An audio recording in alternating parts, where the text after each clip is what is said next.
understand depreciation, you must grasp how product cost is formed. Let's consider a hot dog stand business where we invest $205,000. We buy assets. First, a hot dog production cart for $200,000. With the remaining $5,000, we purchase ingredients. Buns cost 10 cents each. Sausages cost 40 cents each. What will be the production cost of one hot dog? The bun and sausage become the final product. But it's wrong to say a hot dog costs only 50 cents. Our cart, which cost part of our money, was also used. We can't assign the cart's entire cost to one hot dog, or it would cost $200,050 cents. But ignoring the cart cost is also incorrect. How do we proceed? We estimate our cart will last 10 years.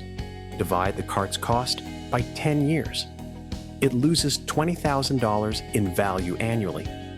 This $20,000 must be included in the cost of hot dogs produced each year. Thus, over 10 years, we will set a fair price and fully recoup our cart. Back to the example. What is the cost of one hot dog, including the cart? Suppose we plan to sell 5,000 hot dogs yearly. To find each hot dog's share of cart cost, divide $20,000 by 5,000 hot dogs. Result?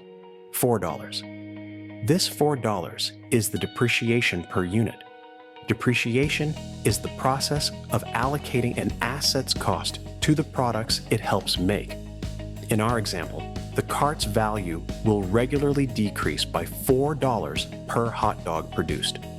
Let's calculate the final cost.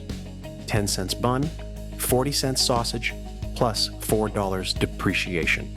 Total, $4.50. As you may have noticed, assets here are divided into two groups.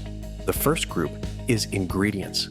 They turned into the final product immediately and transferred their entire cost.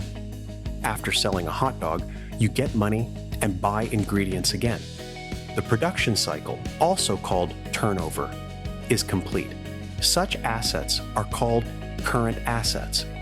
Our purchased cart, however, can make thousands of hot dogs and will transfer its cost gradually over 10 years. Such assets are called non-current assets. So remember, depreciation applies only to non-current assets.